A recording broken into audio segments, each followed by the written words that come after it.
നമ്മളെന്നുള്ളത് നമ്മുടെ നൂറെ ഹബീബി ഹാമിദ് അറ്റക്കോയ തങ്ങളെ വീട്ടിലാണ്. അദ്ദേഹത്തിന്റെ വീട്ടിൽ ഇന്ന് നടക്കുന്ന ഒരു പ്രോഗ്രാം, പ്രധാനപ്പെട്ട ഒരു പ്രോഗ്രാം നടന്നു. എന്താണെന്നുള്ളത് തങ്ങൾ തന്നെ പറയും കുറച്ച് കഴിയുമ്പോൾ. എന്തായാലും നമ്മൾ വന്നിട്ടുള്ളത് തങ്ങളെ വായ കൊണ്ട് അല്ലെങ്കിൽ നാവ് കൊണ്ട് നമ്മളെല്ലാവരും കേൾക്കാൻ ആഗ്രഹിച്ച കുറച്ച് ഉത്തരങ്ങളുണ്ട്. ചോദ്യങ്ങൾ നമ്മളതാണെങ്കിൽ ഉത്തരം തങ്ങളതാണ്.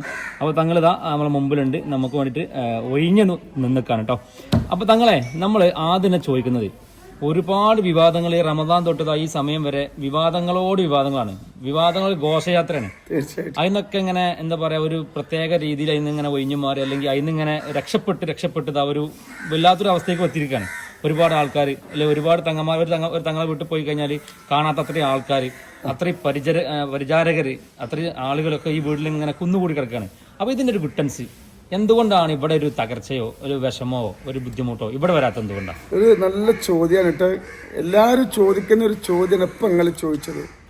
ഇവിടെ എന്തുകൊണ്ടാണ് ഇത്രയേറെ ജനങ്ങൾ കൂടുന്നത്, ഇവിടെ എന്തുകൊണ്ടാണ് ഇത്ര ജനങ്ങൾ വരുന്നത്, എന്തുകൊണ്ടാണ് നൂറെ ഹബീബ് തകരാതെ മുന്നോട്ട് പോകുന്നത്? ഉത്തരം സിമ്പിളാണ്. ഒന്നാമത്തത്, നമ്മൾ ഒരു തെറ്റും എന്തില്ല ഇതുവരെ ചെയ്തിട്ടില്ല.